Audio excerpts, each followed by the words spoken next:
കടൽത്തീരത്തിൻ്റെ ഒരു വായന പോലും ഒന്ന് കേൾക്കാവുന്ന ഒരു മനസ്സാന്നിധ്യം ലഭിക്കുന്നതല്ല. എൻ്റെ ഓർമ്മയിൽ ഒ വിജയൻ എത്ര തവണയാണോ കണ്ണൂർ സെൻട്രൽ ജയിലിൽ വന്നിട്ടുള്ളതെന്ന് എനിക്കറിയില്ല. ഒരുപക്ഷെ ഒരിക്കലും വന്നിരിക്കാൻ ഇടയില്ല.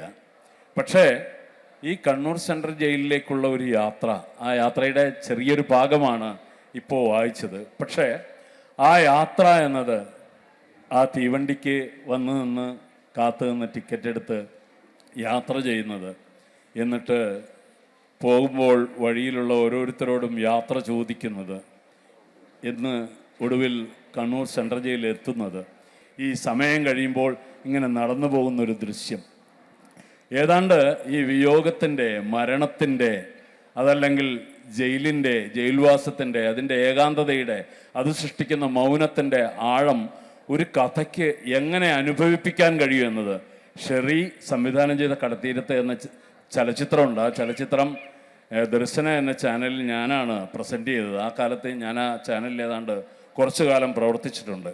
അതുകൊണ്ട് ഈ ഒരു അവസ്ഥ, അതിപ്പോൾ ഖസാക്കിൻ്റെ ഇതിഹാസമായാലും അതല്ലെങ്കിൽ കടൽത്തീരത്തായാലും അതുപോലുള്ള ഓരോ കൃതിയിലും ഈ ഏകാന്തതയും മൗനവും വന്ന് നിറയുകയും അതിനെ ഒരുപക്ഷെ വാക്കുകൾ കൊണ്ട് പ്രതിഫലിപ്പിക്കാൻ ആവാതിരിക്കുകയും ഏറ്റവും ചുരുങ്ങിയ വാക്കുകളിലും അതിൻ്റെ ഇടവേളയിലുള്ള മൗനങ്ങളിലും പൂരിപ്പിക്കുകയും ചെയ്യുന്ന അത്യുജ്വലമായ ഈ ആവിഷ്കാര രീതിയെക്കുറിച്ച് അധികം പറയാനാവില്ല എന്നുള്ളതാണ് എനിക്ക് തോന്നുന്ന ഏറ്റവും പ്രധാനപ്പെട്ട ഒരു കാര്യം.